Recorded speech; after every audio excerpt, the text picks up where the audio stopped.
Vous écoutez Indépendance financière et hypothèque, où l'endettement est à éviter, l'épargne est à l'honneur et où la maison complètement payée remplace la voiture de luxe comme symbole de richesse. Je suis Frédéric Lacharité, courtier hypothécaire à Montréal et au Québec. Je veux vous aider à prendre le contrôle de vos finances, à transformer votre vie. Je vous transmets ma formule pour atteindre l'indépendance financière.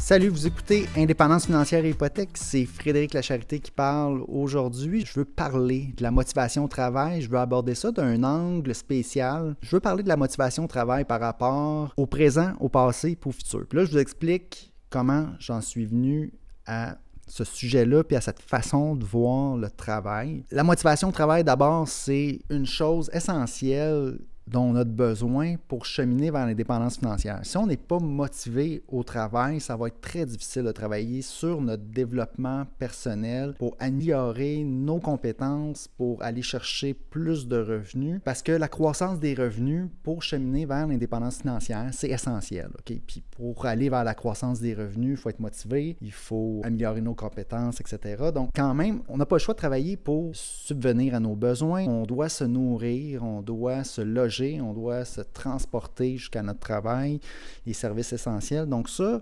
c'est super important de couvrir ça. Puis notre travail, évidemment, ça va être une des motivations principales, surtout au début, pour être capable de se nourrir, se transporter, se loger, se chauffer, l'électricité, etc., notre téléphone. Pouvoir payer ces besoins de base-là. Ensuite, pouvoir profiter un peu de la vie aussi, de notre train de vie. On veut idéalement commencer pas trop haut notre train de vie pour être capable de se dégager une épargne.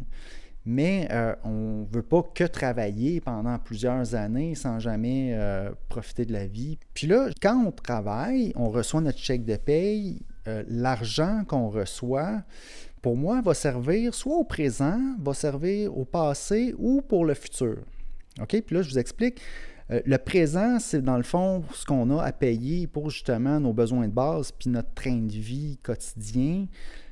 Ça, c'est donc toutes les dépenses qu'on a dans notre budget. Donc ça, c'est pour le présent, dans le fond. OK? Puis, idéalement, on veut que nos dépenses pour le présent, ce ne soit pas 100% de notre chèque de paye. Le passé, c'est quoi? C'est quand on paye pour des choses qu'on a déjà achetées dans le passé, pour lesquelles peut-être qu'on profite encore, mais on s'entend là que souvent, quand on paye pour le passé avec des paiements, donc des choses qu'on a achetées à crédit, le bonheur qu'on a retiré de cet achat-là, il est dans le passé. C'est comme acheter une nouvelle voiture, on l'a acheté à crédit.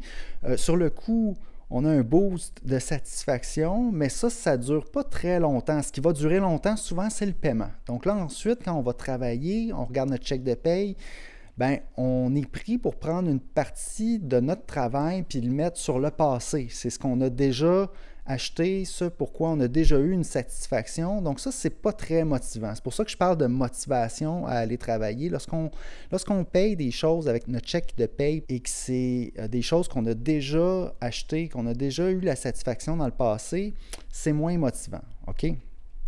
Puis, la troisième catégorie, c'est quand on reçoit notre chèque de paye, on peut prendre une partie de cet argent-là, une partie donc de notre travail pour le futur. Et puis là, ce qui est intéressant dans le futur, c'est que ça, pour moi, c'est motivant. OK? On va prendre une partie de notre chèque de paye, on va le mettre en épargne. Ensuite, ça va peut-être aller dans l'investissement, ça va peut-être aller dans une mise de fonds. Ultimement, tout ça va être notre patrimoine qui va peut-être même faire des revenus passifs pour nous, pour notre retraite, pour notre indépendance financière.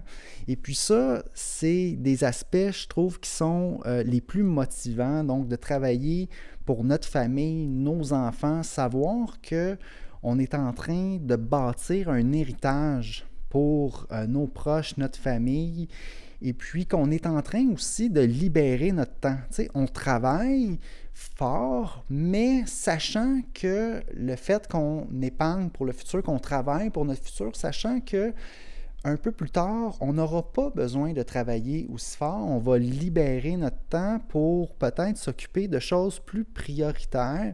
Quand on est jeune, quand on est en santé, on on a de l'énergie pour travailler, profiter de la vie, tout ça, mais éventuellement, plus qu'on vieillit, plus que nos priorités changent, peut-être qu'on aura moins de temps à mettre sur notre travail. Le fait d'en prendre une partie de notre travail puis de dire ça, c'est pour mon futur, ça, c'est pour mon Frédéric futur. T'sais, il va être content que j'en ai mis de côté, que j'ai investi, que j'ai travaillé pour lui, parce que éventuellement, il va pouvoir lever le pied un peu, puis profiter de la vie, ou peut-être aller travailler dans ce qui l'intéresse davantage, où il va avoir un travail plus épanouissant pour aider les autres, aider ses proches. OK? Donc, travailler pour le futur, c'est pour moi ce qui est le plus motivant. OK? Puis la motivation, comme j'ai dit, on en a besoin si on veut aller vers l'indépendance financière, parce qu'il n'y a rien de pire que de ne pas être motivé à aller travailler. Si on n'est pas motivé, on n'aime pas ça aller travailler, donc ça va être difficile d'aller augmenter nos revenus puis de pouvoir améliorer notre situation financière. Puis non seulement ça, mais on va se retrouver peut-être aussi dans le piège de la classe moyenne, tu sais.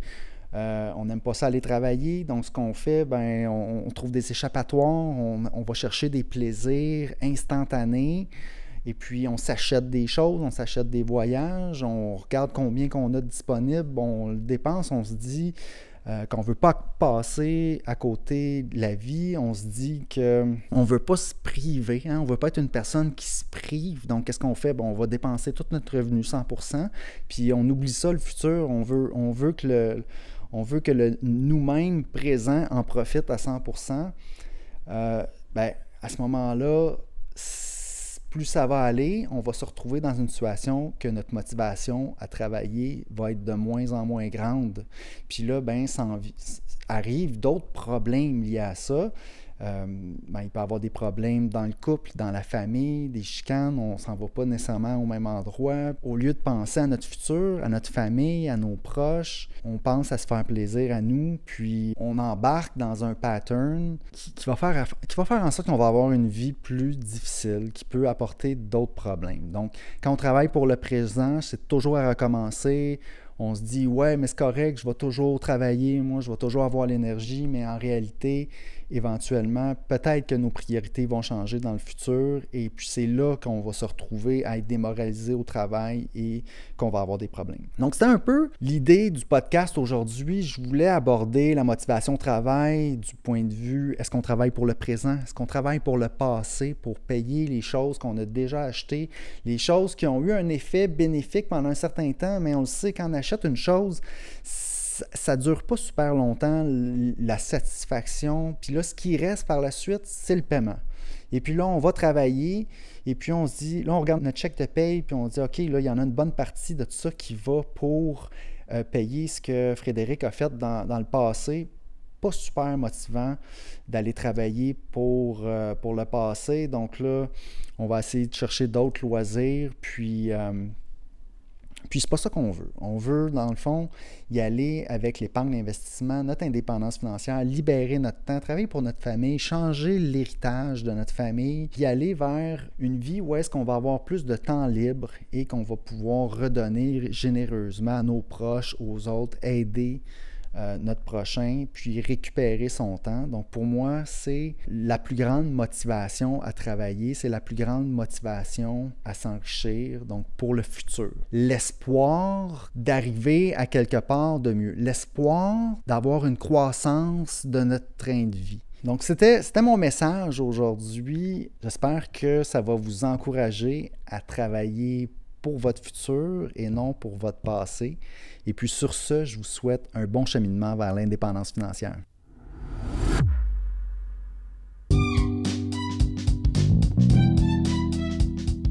Alors, si vous avez apprécié l'émission, je vous invite à vous abonner. J'ai aussi une page Facebook à laquelle vous pouvez vous abonner. Ça s'appelle Frédéric Lacharité, courtier hypothécaire. Vous verrez passer mes publications hypothécaires quotidiennement. Si vous avez des questions ensuite d'hypothèque pour moi, achat, renouvellement, refinancement, n'hésitez pas à communiquer avec moi en prenant rendez-vous. L'adresse parleravecfred.com, c'est un site, ça va vous mener directement sur mon calendrier. Vous pouvez choisir la date, l'heure, choisir le moment qui vous convient pour prendre rendez-vous. Ensuite, par courriel à hypothèque au pluriel, donc hypothèque avec un S, à commercial frédériclacharité.com, téléphone 514-243-8994. Toutes ces infos-là sont disponibles dans les notes de l'émission. Puis ça me fera plaisir de parler d'indépendance financière et d'hypothèque avec vous.